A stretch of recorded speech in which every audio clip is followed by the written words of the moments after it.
Well,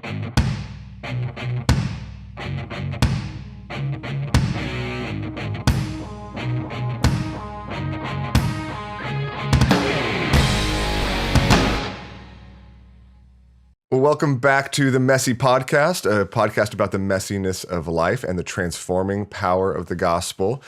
Scott Mehl here again, and today I have the privilege of talking with Steve Midgley. Hey, Steve. Scott, lovely to join you. Thanks for inviting me. Absolutely. Thank you so much for your generosity and your time. For those of you who don't know Steve is the Executive Director of Biblical Counseling UK. Until just last year, he was the Senior Minister of Christ Church, Cambridge, where he continues to serve on the staff part-time. And before ordination, he trained as a psychiatrist and teaches biblical counseling at various theological colleges.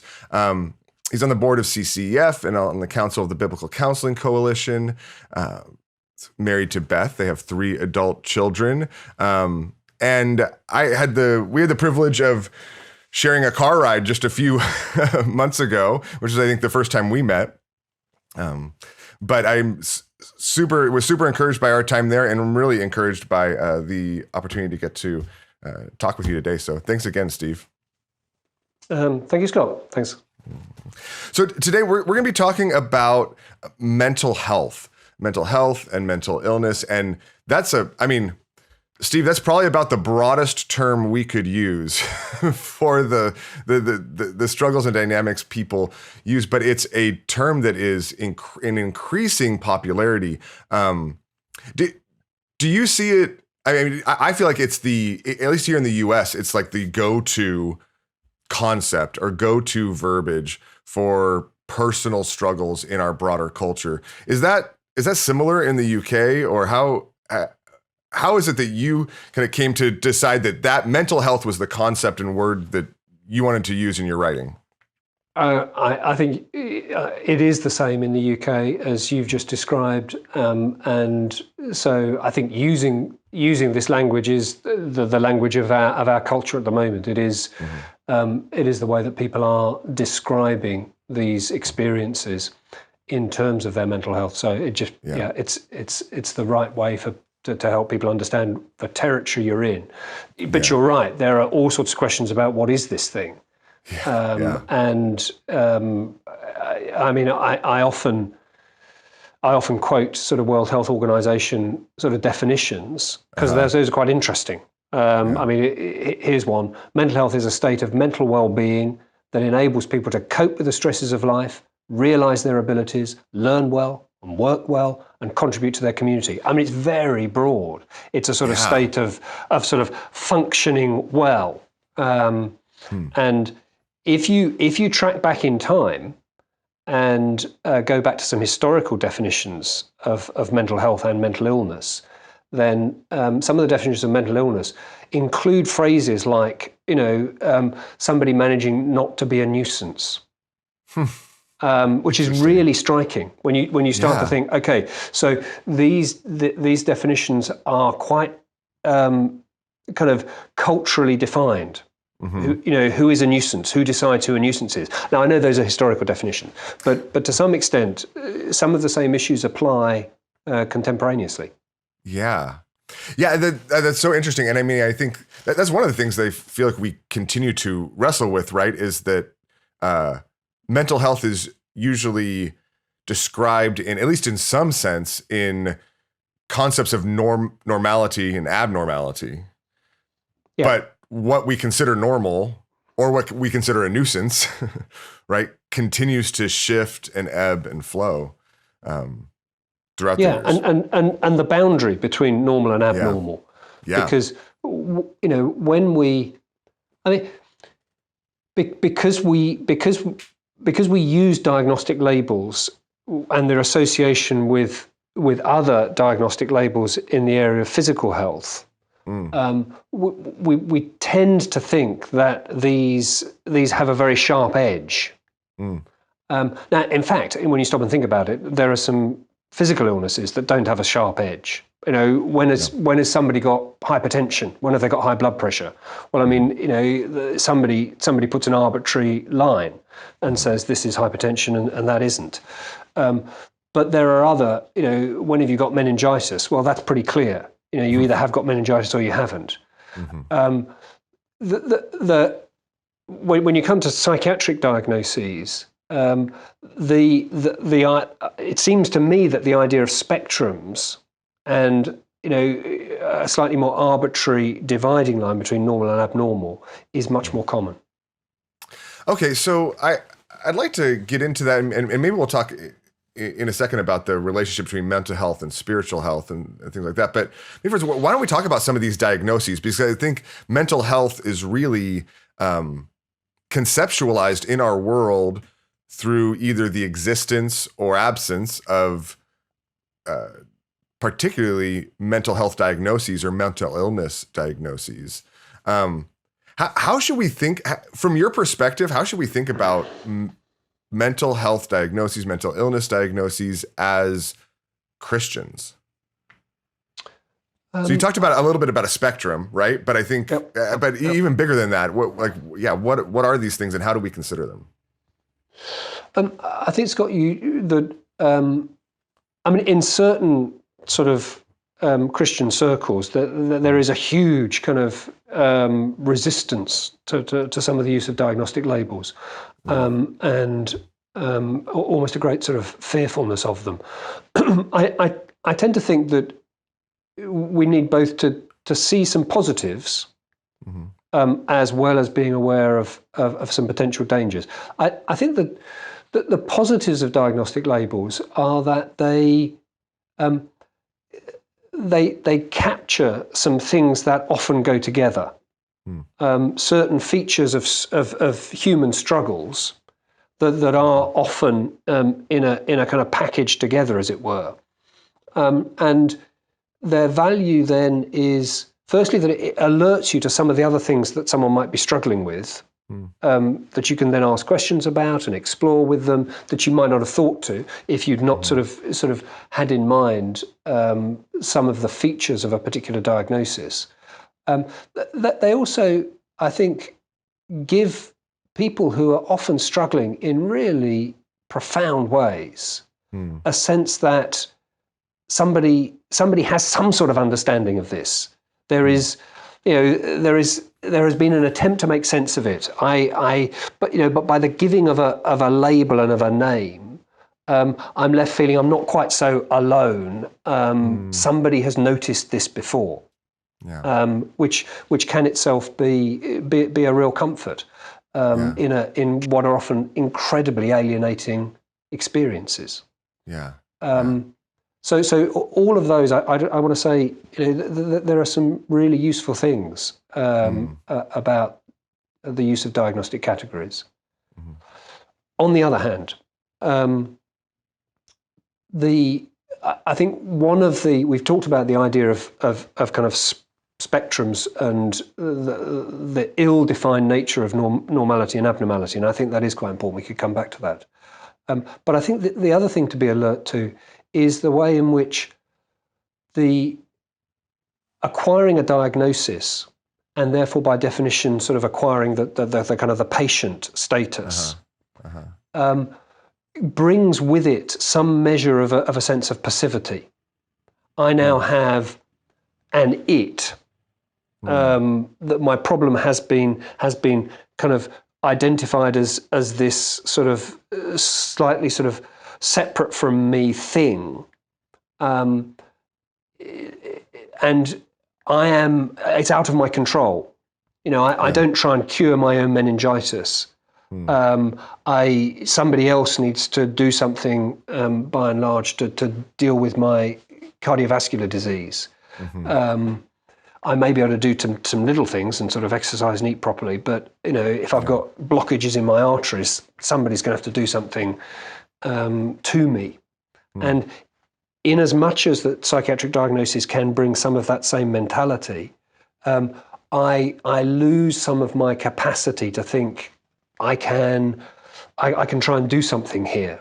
and I can become sort of passive. I read a fascinating book by a British psychologist who is quite resistant to the idea of the use of diagnostic labels. I'm not a Christian, and he wants to recapture the idea of human woes.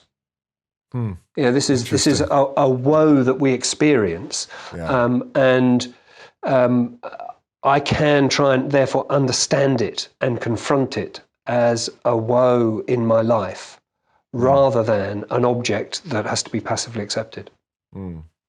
Well, what a powerful connection, right? To how God really instructs us to consider the realities of our suffering, the realities of our fallenness.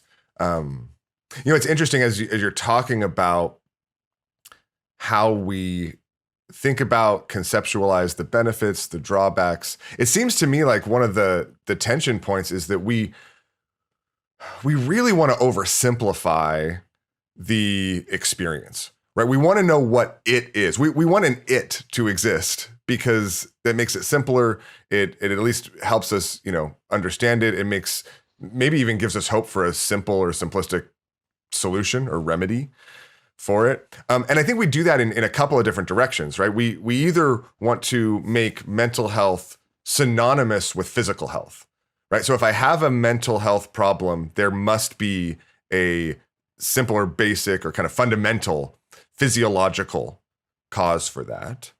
Or on the other extreme, we want to equate mental health with spiritual health, right? And so if I have a mental health problem, then it doesn't have anything to do with anything else. It's about my relationship with God. And if I can get that right, then, everything gets solved. But it seems, I know an experience in life, it seems a lot more complicated than that. Could you, both from your training as a psychiatrist and your training as a pastor, could you maybe speak to the relationship between mental health and maybe physical health on one side and the relationship between mental health and spiritual health on the other? If even those, I guess I'm assuming those concepts, physical health and spiritual health, are the best ones to consider them. But I think you at least get what I'm getting at and would love to hear your thoughts on it. Yeah. I think it is really important to capture that complexity and to acknowledge it, and to think in terms of, the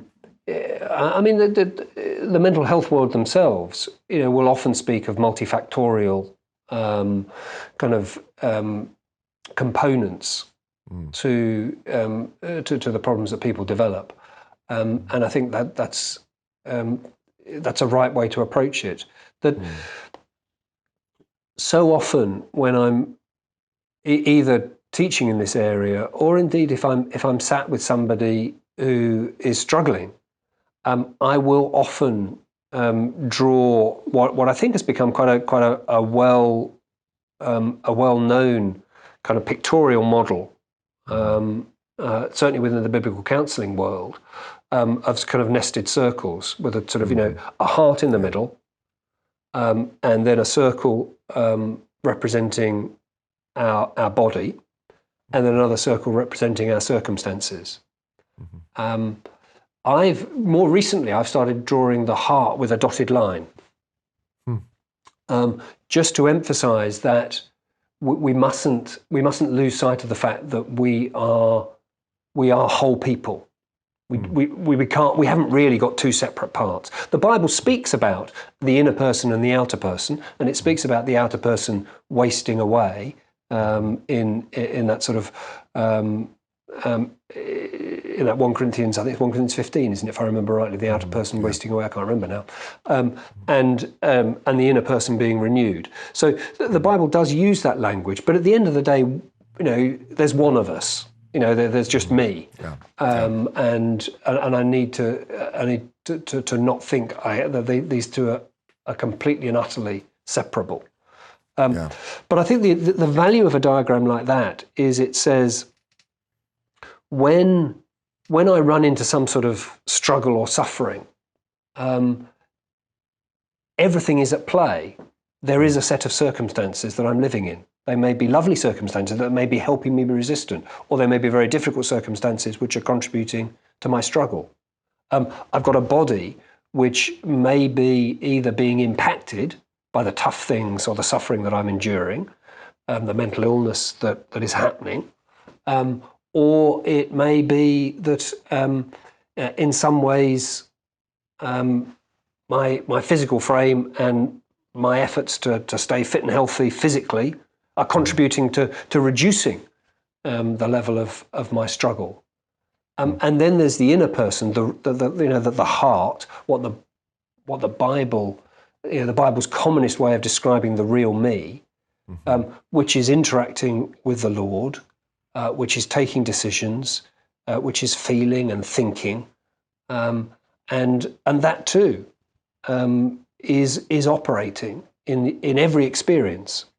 So I kind of think if we're going to understand the experience of mental health struggles accurately, we've got to be alert to all of those components. And moreover, we don't necessarily need to work out which of the three, my heart, my body, or my circumstances, is making the biggest contribution. We don't have to know in order to be able to care for somebody. I think that's so profound, Steve, because even as you describe it, I think that's the temptation, right? Like that's where our head goes, okay, if there's these different components, okay, I can get on board with that.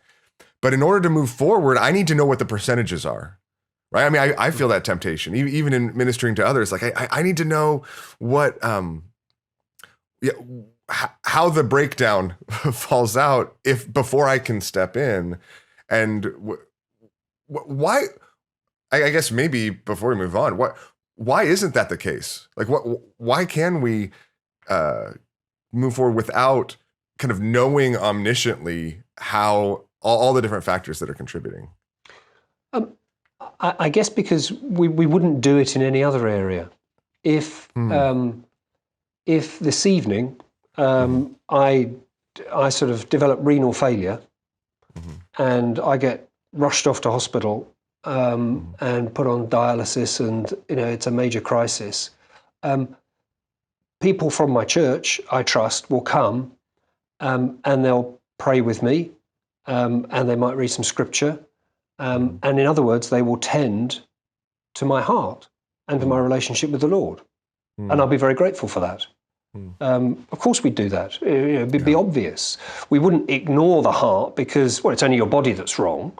So, why should we, we're not going to pay any attention to the heart. My heart will be affected. My relationship with the Lord will be affected. Fear may be overcoming me. Or, in some way or other, this is going to have an impact on my relationship with the Lord. Does that mean that my relationship, that somehow something going on between me and the Lord caused my renal failure? No, but I'm still going to want to pay attention to it. So move from that sort of very physical analogy to the example of somebody struggling with depression or with an anxiety state. How is their body being affected? How is their heart being affected? In all sorts of ways. And I'll be interested in seeing in what way I can care for and support this person in all of those. And if there's some circumstances that are really hard, I'd want to relieve those too, because that's what it looks like to be compassionate towards somebody who's struggling. Yeah. It's so helpful because I think it helps us realize that there's always something to do. There's always something for the church to do. And oftentimes God uses it in larger and more significant ways than we even realize. But we don't have to figure out all the math. We can't. We can't know the complexity of someone's heart like that. But and I think in one sense it's hubris to say I have to know. It's pride to say I need to know or need to recognize the significance of my contribution to your health to be able to step in. So one of the things, maybe before we move on from talking about diagnoses, Steve, one of the things that I wrestle with is the diversity of different diagnoses. And some diagnoses in one sense seem more obviously biologically impacted. Some seem, I think all are spiritually impacted, but some seem kind of more impacted and shaped by our spiritual health as well. I mean, when you think about the diversity of all the different diagnoses available in the DSM, right, in the Diagnostic Statistical Manual of Mental Disorders, like, are all diagnoses created equal, or like, how should we think about the difference between the wide range of diagnoses that someone might receive from that? I think, I mean, without getting sort of too technical into some of the principles behind the development of diagnostic categories. Yeah. Well, actually, no. Let me just say one quick thing, because we didn't say this earlier on about diagnoses. I mean, one of the things is that if people working in this field are going to do useful research, if they're going to explore ways of helping, then the ability to be able to identify clearly the difficulty that you are conducting some research on is clearly really important. Yeah. If somebody's trying to help people in whatever way, with a diagnosis of schizophrenia, you need to know that the people they're helping are kind of sort of the same kind of person in the different centres, or once you've done this study here, that when you then use it over there, somehow it's the same. It's a person with the same kind of struggle that you're helping, and so that's another important aspect of the use of diagnoses. But some diagnoses have been around for a long time and have changed relatively little. Others are, much more recent. And there are people within the mental health world, I think, who are increasingly concerned that we are medicalizing normal human experiences and giving them labels in a way that that produces this sort of medicalized approach. And for sure, some of the more recent sort of diagnoses sound terribly much like that. Social anxiety disorder that you read a description of and you think, well, that sounds like somebody who's shy. Now, there may be very severe sort of manifestations of that, which you'd stop calling just ordinary shyness, but that's the concern that people have about some of those diagnostic categories. Yeah. No, I think that's really, I think that's really helpful. And I mean, Scott, I'll jump in with another thing, if I may. Yeah, please. Because another interesting thing is that diagnoses within the DSM also change. I mean, it comes back to that issue of how do we define? It's in relation to our culture. Yeah. So certain things. I mean, there was a stage where homosexuality was seen in medical terms. There was then a time when gender dysphoria was seen exclusively in medical terms as a diagnosis. As our culture shifts in its way of thinking, so it becomes utterly unacceptable to our culture to identify these things as illnesses. So again, it emphasizes how much this is culturally, so many of these things are culturally defined. Yeah. And I think that's helpful because I think it gives us the appropriate level. I think we see the need for these kind of shared vocabulary, for lack of a better term, in caring for people. But I think the subjectivity of that. I think it helping to see the subjectivity of that takes us back to Scripture to say, okay, God, these are helpful. How do you, God, how do you conceptualize these struggles? How do you speak to the dynamics at work?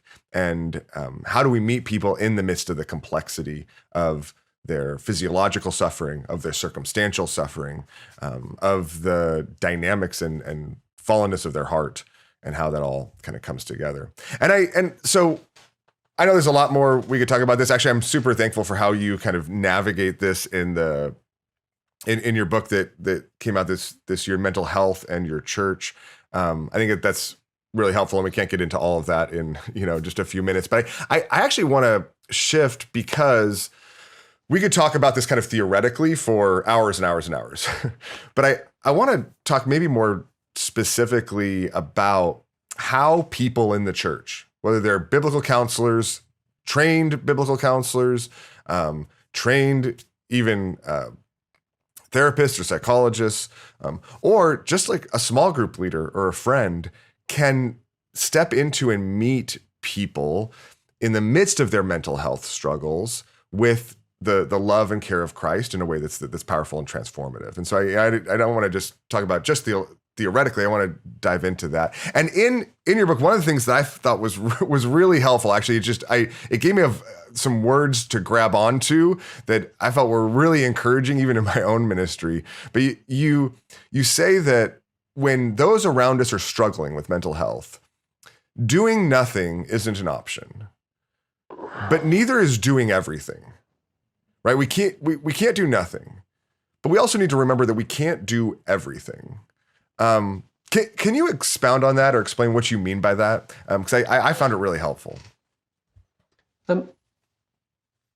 I guess the idea of doing nothing isn't an option is because Christian compassion, the expression of the love of Christ, should compel us to move towards people in their struggles. I think it was one of the first things I picked up from one of the earliest courses that I ever did in biblical counselling was, I think it was David Powlison's phrase, you move towards suffering.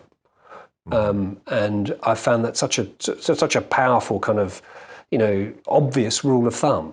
You see somebody suffering, you move towards them. And so doing nothing, the idea of kind of, as it were, I don't know, in a sort of, in the Good Samaritan parable, walking past on the other side of the street, it just cannot be right.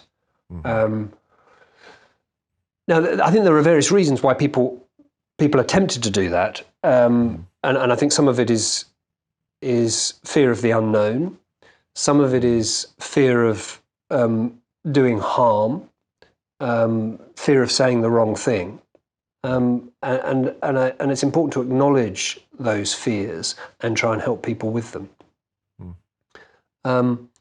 But the idea that somehow, if we don't do anything, we won't be doing harm, seems to me a bit of a nonsense too. I mean, that itself is harmful to ignore and to walk past. So let's flip to the other end, which is what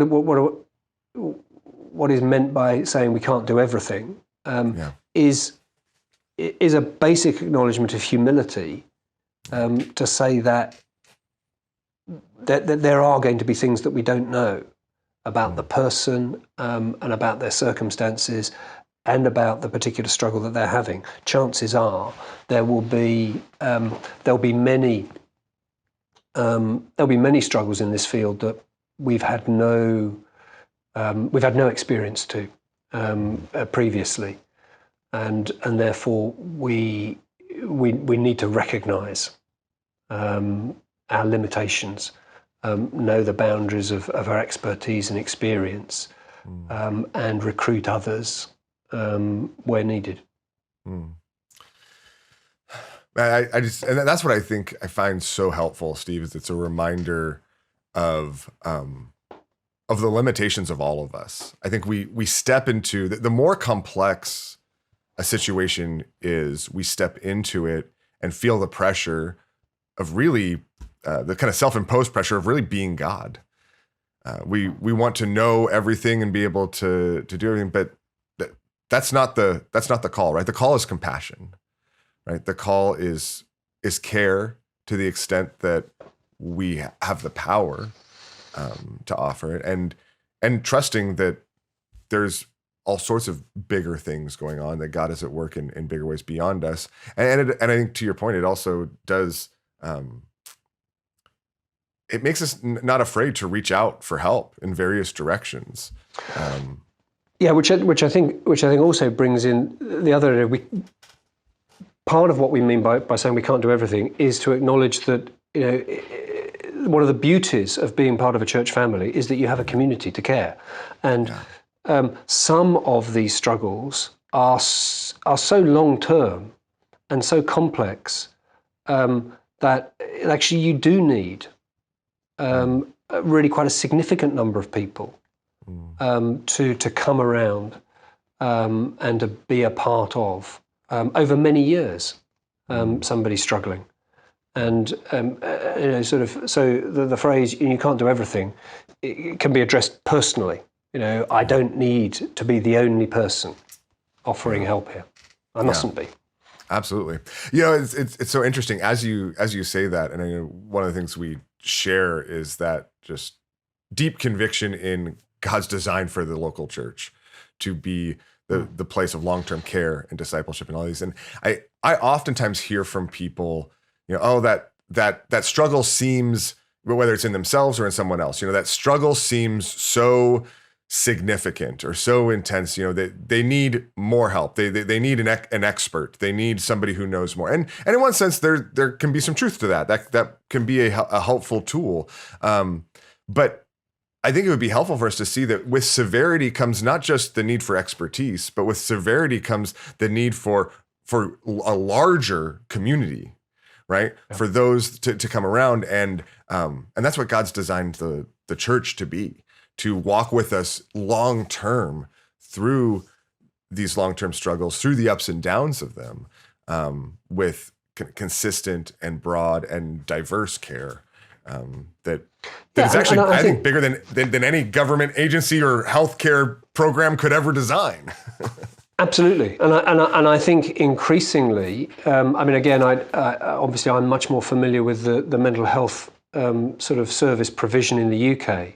But I'd be surprised if it's not paralleled in much the same way in the US, which is that with the steady increase in the number of people struggling in this kind of territory, the threshold for accessing specialist care is getting higher and higher. So there are more and more people struggling without input from professionals or with very minimal input from sort of professional services than there were, even 10 years ago.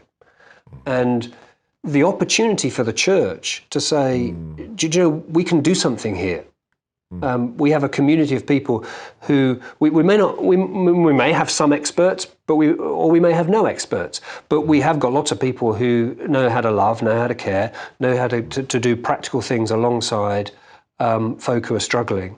And as you say, I think many within the mental health world would say, that is a provision to die for. It's so precious, and we can't provide it. There's no professionals who are going to offer that kind of support. So there's a tremendous opportunity, both to care for people within the church, but also potentially as a service to the communities around our churches that commends Christ. Yeah, that's so true. I remember talking to multiple different people in the mental health field, psychologists, psychiatrists, who are just deeply jealous of the support system that people get in the local church. They say, if this person I'm caring for, if they only had something like that. Let alone, I mean, that's just on the surface, right? That's just the practical care, let alone the spiritual work God is doing through that, and the work that the Spirit is doing through that care. That's not just a service level thing, right? But is continuing deep. So, okay, well, in light of that, then let's talk a little bit about what we can do, right? What people in the local church of various expertise can do, and I think that starts obviously with taking the time to get to know the person you're struggling with, right? Who is struggling, taking time to ask good questions, to listen, to not presume or even just take a label and be like, oh, I've heard that label before, or my cousin had that label, now I know what to do. But taking time to really listen to that person's experience. As we do that, and I know this is a really broad question, Steve, but what kinds of questions do you want to ask, or you want to encourage people to ask to get to know someone when they say, I'm struggling with my mental health? I think where you've begun is absolutely the right place to begin, which is not to assume that because I've come across this label before, or somebody else has, I've met somebody else with this label, that therefore I know. I think what we've said about the diagnosis already indicates that it's not specific enough, and you need to ask the question. Tell me how this affects you. I'd love to understand what a normal day is like for you. But could you also tell me what's your worst day like, when things are really bad for you? How is it then? When have things been at their worst over this last year? I'd love to understand the impact that this has had to you. And just to listen, to absorb that information has got to be the right place to begin. I mean, in a sense, because this is a field of such variation, I mean, the kind of things you want to know about somebody who is experiencing acute psychotic episodes, and the experience of somebody struggling with an eating disorder, and the experience of somebody struggling with mild depression, those are very different. And the kind of questions that you want to ask are going to be very different. So what's it like? I think if I'm talking to somebody who is a Christian believer, I think I would want to ask them at some stage, how are you, how is this affecting you spiritually? Tell me a little bit about, how you pray about this. What do you ask God for? And how, in what ways have you found He's comforted you, spoken to you in the midst of this? Because often there will be really powerful ways that people have found comfort from God's word or God's people already, and you want to know about that, and then maybe also some measure of questions about what sense do you make of this? How do you sort of arrive at any kind of understanding of what is going on here? Again, giving people the credit for they will have puzzled about this, and even if their puzzling has led them down pretty unhelpful paths, it's important to know that to be able to engage with them. So I guess those would be three sort of big categories I'd have in mind. Wow, that's really helpful.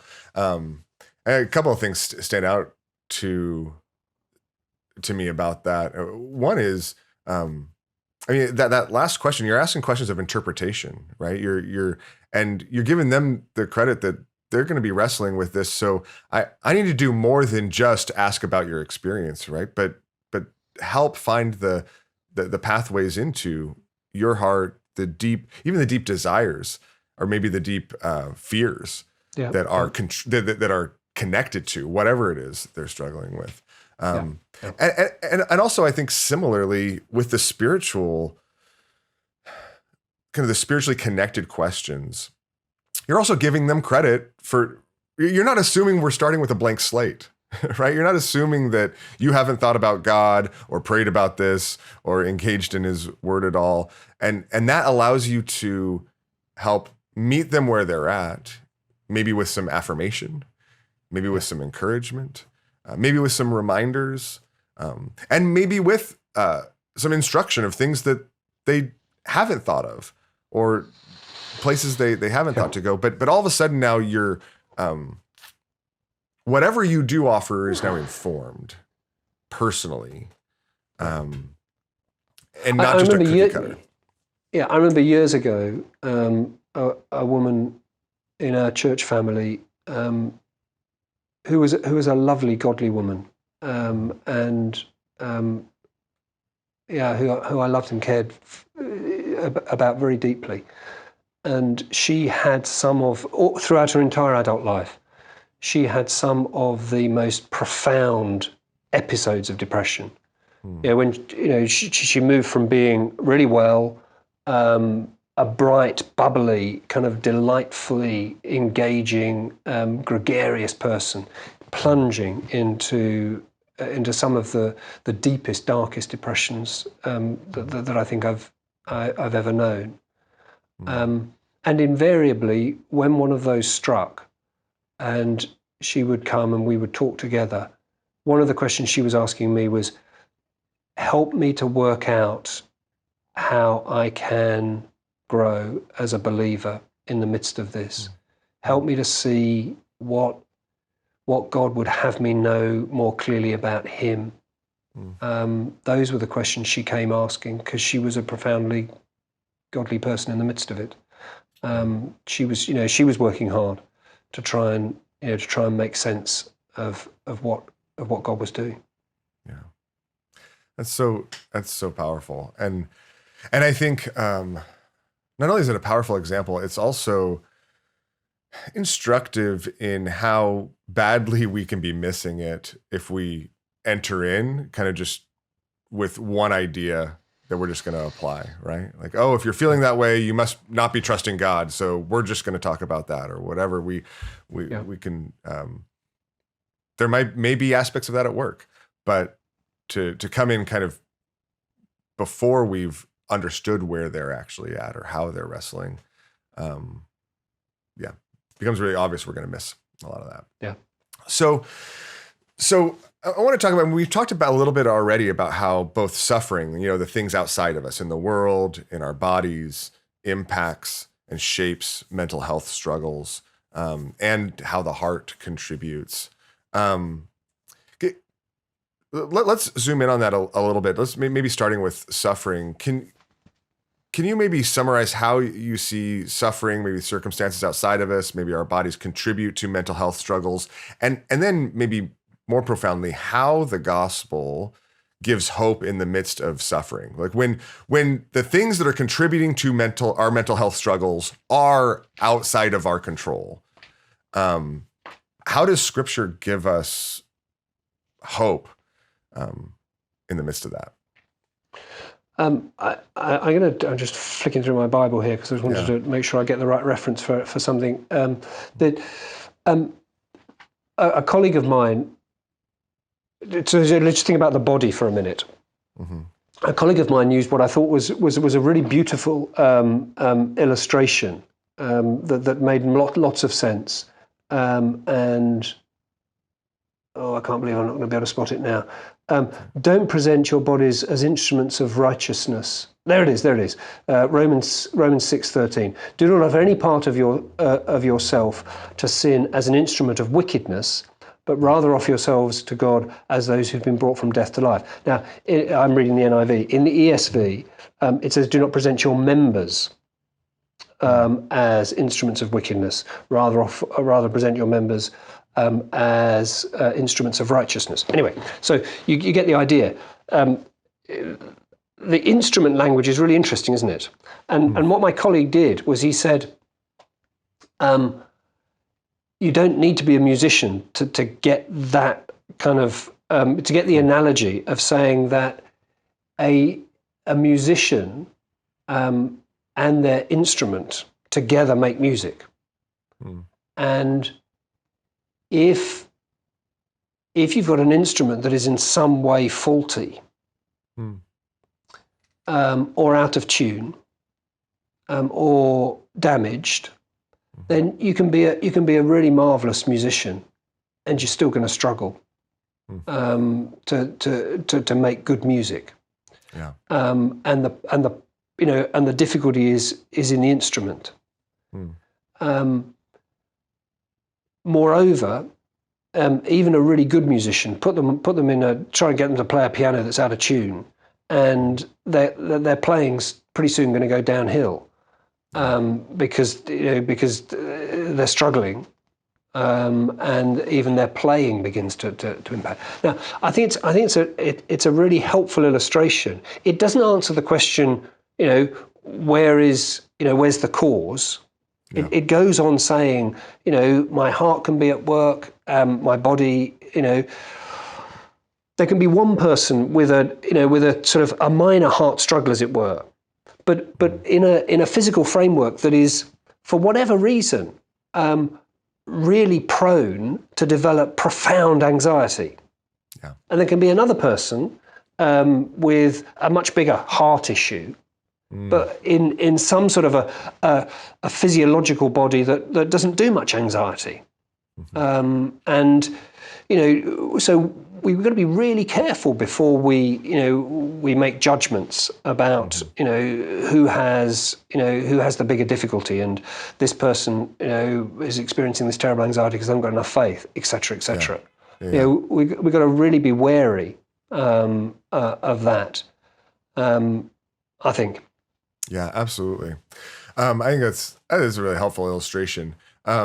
As people struggle with whether it's instruments that are out of tune, the difficulties of our bodies, or even the circumstances around them, are there places in Scripture you tend to go first with people to give them hope in the midst of that suffering, or maybe even just an example? I think that.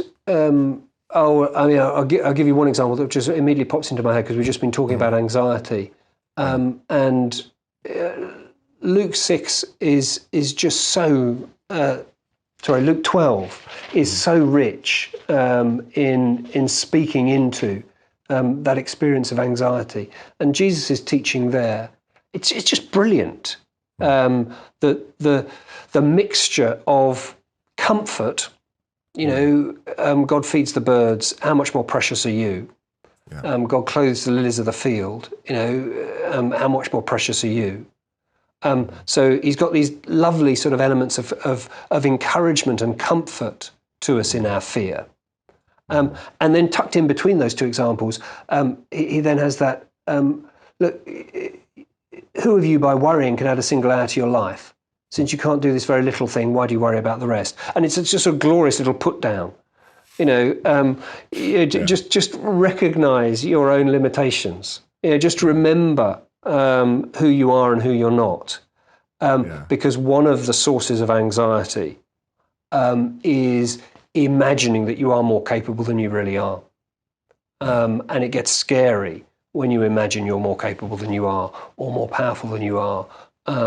More capable to avoid difficulties or be responsible for avoiding difficulties. And it's just masterful what Jesus does in that passage on the issues of anxiety. But more broadly, you think about the many places where Scripture explains how suffering is taken and used by God.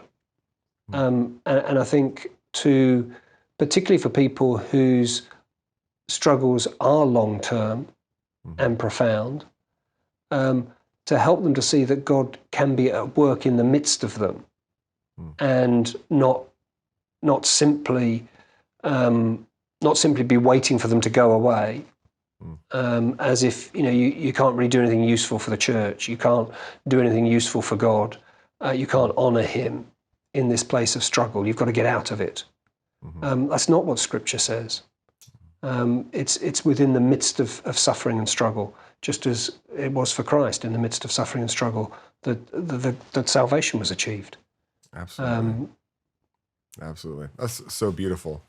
And as you even described that, and maybe even in the example of Jesus' teaching there about anxiety, it's so comforting and also gently correcting. Yes. Right? Yes, exactly. We've got all of it there. And I think it's actually probably a perfect example of how we do this. I think sometimes it's helpful for us to think in categories, but our care for people usually doesn't fit into those neat, discrete categories, right? It's conversational. There's comfort and gentle correction and pulling back the curtain and pointing people's attention, all kind of mixed together. But the other much of that, Scott, is timing. So much of that is timing. Yeah. You know, and the mistake that we often fall into is to be too quick. You know, we rush to this verse that we think is going to sort of sort you out, or lead you into a different place with the Lord, and we just do it too quickly. And because we haven't spent enough time listening and loving for the person to really know that we care about them. Yeah, that's such a great reminder. And one of the things I find too, Steve, is that we get there too quick, right? We want to try to apply something too quick, and then we also move on from it too quick, because once we deliver it, maybe we point somebody to a verse, and I see this oftentimes, even with counselors, even with trained biblical counselors. You go to a verse, and you even have somebody memorize the verse or whatever, and then if it doesn't work, you start looking for other verses. Right? As if it's supposed to quickly change everything. But it seems like truth is more effective as it's come back, as it's revisited, as we come back to it again and again, as it's meditated on and even looked at from various different kind of angles. Yeah, and I think that goes hand in hand with the idea that if we're using verses to deliver sort of a cognitive correction.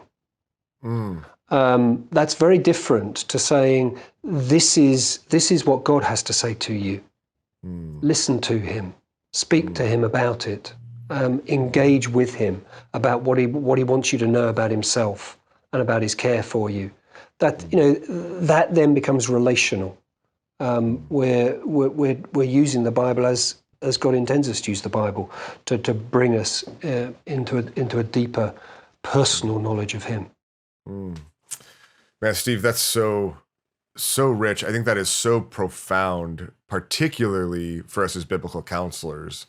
I'm not sure I realize how often I fall into the trap of simply using Scripture as like cognitive correction, right? Just as a kind of thinking tool to correct someone's thinking, as opposed to the communication of the God of the universe, an invitation into that relationship, and an opportunity to simply listen to him, which is where the real profound transformation, comfort, all actually comes from. So yeah, which kind of, in some ways, brings us full circle to one of the first things you said, which is, we often crave simplicity. We want things to be simple. And, you are thinking wrongly here. Here is your corrective verse. Feels deceptively sort of simple. And there's something about that is very attractive to us, rather than the much harder but much more God glorifying work of engaging with Him. It's so interesting. It even, I feel like, informs and tweaks the next question I want to ask, because I want to ask in these categories, because I think it's helpful to sometimes think in categories. I want to ask about the category of sin. I want to ask about, like, how does sin contribute to our mental health struggles, and how do we think about that, and how does the gospel apply? But in light of even what we've just been saying, I think it becomes much more simple and profound as we bring the Word of God and God into someone's struggle, into their mental health struggle. And through that, it feels like then God shows himself and brings correction where correction is needed, hope where hope is needed, reminders of the gospel where reminders of the gospel are needed. How do you help someone navigate their sin or navigate I think that might be even a simplistic way to think about it, navigate the fallenness of their heart, right? The sinfulness of their heart, the adultery of their heart, in the midst of a mental health struggle, when our world, and oftentimes a lot of people would say, well, wait, we can't go there, right? This has nothing to do with sin, and if it does, then I just feel more condemned. How do we enter into that space, and how do we give hope for recognizing the ways our hearts are contributing? I think we really mustn't be fearful of addressing the issue of sin, because it is the primary human problem. That is, that's why we live in a world that's messed up. That's why we ourselves so often mess up in our relationships with others, and we mustn't shy away from it, because it is what the gospel addresses. And moreover, our forebears were really good, weren't they, about speaking about the joy of repentance. It's a wonderful thing to begin to see how I am out of step with my Lord, and to turn from that and begin to find a new way of engaging with him well. It's a joyful thing. But some of the things we've said already, I think, are important. To listen very carefully to understand somebody's experience, to listen long enough that a person knows that you really care about them, and then to acknowledge that in describing the impact of sin and idolatry, we're describing something common to us all. So that the language is us rather than you. So an example would be that if you think about anxiety, and I think you mentioned earlier on that helpful idea that to some degree our anxieties can be triggered by our fears and our desires, and so many of our idolatries are not the pursuit of bad things. Most of them are the pursuit of good things too intensely. And if you think about idolatry in those terms, then a person who is just so desperate for comfort that any kind of demand upon them becomes very threatening, or they're so concerned about pleasing other people. Is that a bad thing? It's not bad to please other people. But if you want it too much, then that too can develop into all sorts of difficulties and fears as a result. But we all do that. But in some people, those may be intensified into a mental health struggle. And to say, listen, I know how easily I fall into the trap of wanting to keep other people happy, and that snares me in lots of ways. I think in you, I see some degrees to which the mental health struggles you're having involve an element of this. So I've said that very quickly, but what I'm trying to do is acknowledge that me and the person I'm talking to have something in common. We're both capable of this sort of fear of man, but then making a connection between their experience of fear of man and the mental health struggle, and help them to see the way that some of those accentuate or intensify. And again, I don't need to say your whole problem is fear of man. Lots of other things may have contributed to that. I mean, I don't know what experiences of their past have borne upon them. Yeah, and it reminds me that the process of listening is an ongoing one, right? We offer some thoughts, we offer some insights, maybe even a scripture, and then listen again, right? Hear how they receive that. Hear how they even interpret what you've said in order to help point them to Christ. So that's really encouraging. Okay, well, we talked about. I think that's really helpful. I think it's helpful. It gives people even just some basic tools to step into the situations that sometimes seem really scary, or even vocabulary that seems really scary, and recognizing the role of the church, the role of all of us in the lives of one another, in the care for one another. Maybe kind of before we wrap up, I'd love to just get your thoughts on how we as the church can, I know this is a big question, but maybe just a couple of thoughts on how we can be a safer and more welcoming place for those who are struggling with their mental health, in order to help them see, even on the front end, that the church is a place of hope and help and comfort. Oh gosh, so many ways. It's something I do feel really passionately about, and I fear that. I mean, I know our own church, we've still got huge strides to make in this direction. But quick thoughts. I think simply acknowledging the presence of these kind of struggles, and describing them as something that exists in our community, is really valuable, and that could be by a testimony at the front. Somebody who is willing to talk about these struggles. They're brave enough to do that, and particularly valuable, I think, is somebody not who has emerged from the struggle and all is now well, but somebody who is ongoingly grappling. And to be willing to talk about that, I think, can be tremendously powerful.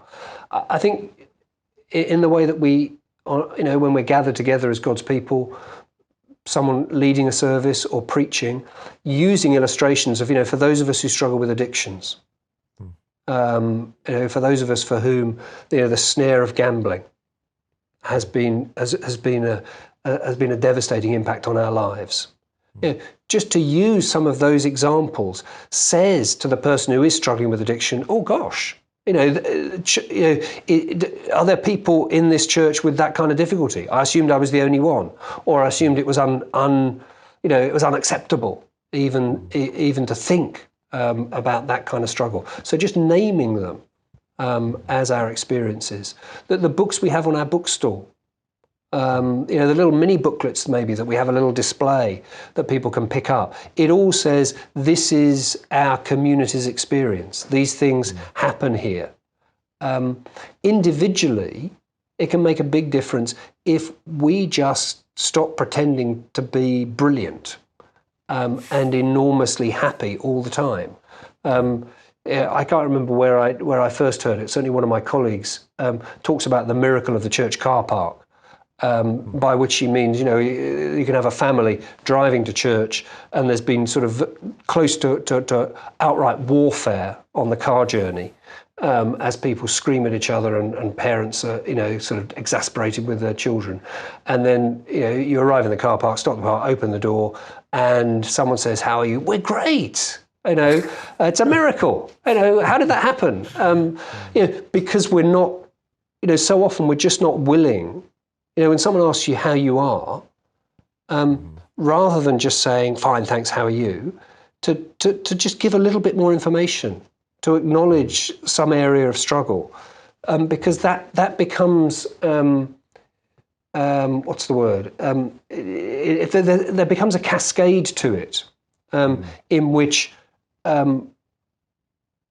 people begin to feel able to acknowledge their own struggles when other people are acknowledging theirs. And we become a community that is, in that sort of slightly hackneyed phrase, we are a hospital for sinners, not a museum for saints. We need to be that.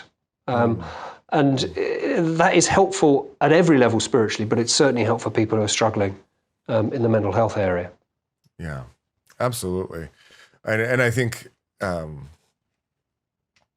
in that sense, I see just the need for us to even, I mean, as you say it, like what comes to mind is using the vocabulary that people are familiar with, right? That they're describing their own mental health struggles in, that others are describing it to them, not being afraid of that vocabulary, but helping to connect the dots, that this is a place where we process through and where hope and comfort are found in this variety. And maybe take the time for a more in-depth look at some of the particular struggles. Yeah. You can't, you're unlikely to do that on a Sunday in your main service, but it could be in Sunday school, or it could be a midweek seminar, to say, we're going to do some thinking, a Christian perspective on depression. We're going to do some thinking about eating disorders, and again, that is so that's so helpful to people who've got those struggles. Not necessarily that they need the information, but they discover that their church is willing to think about that. Yeah, absolutely. Well, maybe on that topic, maybe we'll close with that. I'd love to just ask if there are any resources or places you like to point people to.